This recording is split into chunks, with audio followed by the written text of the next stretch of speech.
every day, late at night, not okay. All I want, and I pray, all I need are some better days. Fuck me, I'm looking in the mirror, so foggy, but I've never seen clearer. I don't really think anyone can save me, and honestly I'm not really sure I want saving. I like to be my own worst enemy. There's no risk if you don't try at anything, so I'ma just keep buying everything. See you in the next life, hope to be a better me. I don't think that my head's on straight, gotta flip it and... Good day mga idol, nandito ngayon tayo sa Market BGC Taguig upang mag-update ng bagong scooter ng Honda, ang Honda Beat 110. Ito ang kanilang premium variant. Tara at samahan niyo akong tignan. Let's go!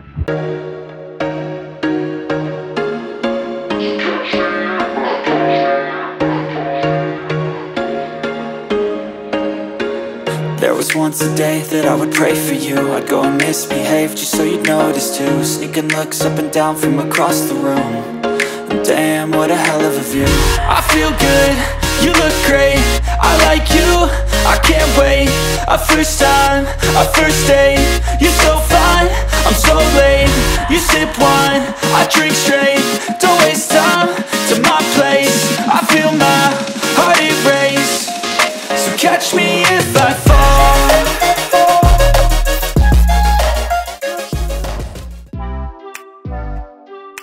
At ito na nga ang Honda Beat version 3, ang premium variant. Naka-hybrid ang kanyang meter panel, analog at digital. Malinaw mo namang makikita ang lahat ng impormasyon habang nagpapatakbo ng motor. Nasa kanan ng handlebar, makikita ang push start button. May Honda logo sa ilalim ng meter panel. High and low beam, horn button at turn signal switch makikita sa kaliwang bahagi ng handlebar. Mas pinagandang shutter key at bagong seat opener. Right pocket with cover. Makikita rin sa loob ang bagong ACC power socket. Pang-charge ng ating mga gadget pag tayo ay nasa biyahe. Isa pang left side pocket without cover at built-in hook sa bitan ng grocery at mga pinamili. May maliit at glossy black na visor na may Honda logo na bumagay sa glossy white color. Aluminum silver na handbrake lever at ordinary type na side mirror. Equipped na rin siya ng park brake lock para secured pag nakapark. Simple pero elegante ang datingan ng harapang bahagi ng Beat na may B-shape na integrated light. May decals na Beat for aesthetic purposes. Nasa taas na bahagi ang kanyang turn signal lights. Medyo pansinin kung ikaw ay liliko na. Maganda at malinaw ang kanyang bagong LED headlights. Maayos ang pwesto, kaya siguradong hindi makakasilaw sa makakasalubong mo. May pagka-sporty rin ang design sa gilid dahil sa kanyang mga curved edges na sinamahan pa ng decals na Honda. May matibay na front fender. Naka-telescopic ang front suspension. Sa kanya namang braking system, ginamitan siya ng single caliper front disc brake. Maganda ang kulay gold na bags na bumagay sa white fairings ng Beat. Pagdating naman sa sukat ng kanyang gulong sa unahan, ay meron siyang 80 by 90 by 14. Naka-tubeless na siya mga idol. Sa kanya naman floorboard o gulay board kung tawagin ng ilan nating kababayan ay saktuhan lang na may lalagay ang ilan nating pinamili o mga bagay na di naman kalakihan.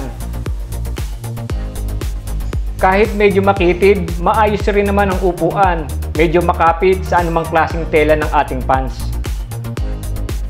Malaki at komportabling hawakan ng OBR o angkas ang matte finish na grab bar. Matte black naman ang nasa ibabaw ng taillights. Naka 3D emblem ang salitang Beat sa magkabilang gilid ng motor. Isa ito sa mga gusto kong design sa mga scooter, ang naka 3D emblem. Malinis at medyo may pagka-premium ang datingan ng ganyang design. Naka-ordinary step nut para sa OBR. Naka-air-cooled with honeycomb design, sapat for daily drive o kahit nasa long ride. May carbon style heat guard, protection para sa mahilig umangkas ng naka-short para iwas paso. Pero mas maigi pa rin kung lagi tayong naka-long pants. Naka-monoshock unit swing naman ang rear suspension. Mechanical leading trailing drum brake naman ang ginamit sa rear braking system. Pagdating naman sa sukat ng kanyang gulong sa hulihan ay 90 by 90 by 14, tubeless na rin. Malaki at maliwanag ang taillight, sapat para makita kahit malayo pa ang kasunod mo. May mahaba at mukhang matibay na rear fender. Mayroon siyang side stand kill switch for safety purposes. Isa sa magandang features na na-retain pa rin nila ay ang kickstart. Pag nagka-aberya man ang battery ng motor mo ay mapapatakbo mo pa rin ito. Naka-enhanced smart power or ESP para sa tahimik na pag-start ng iyong motor.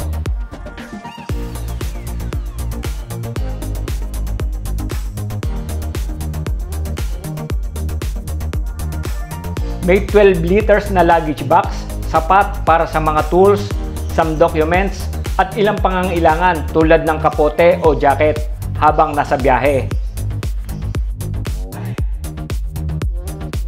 Mayroon siyang fuel tank capacity na 4.2 liters.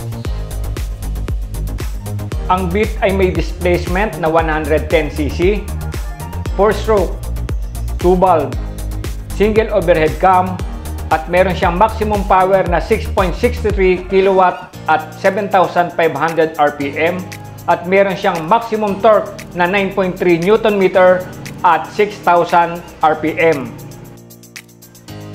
Naka-fuel injected siya na may fuel consumption na 58.2 liters ayon sa WMTC test method.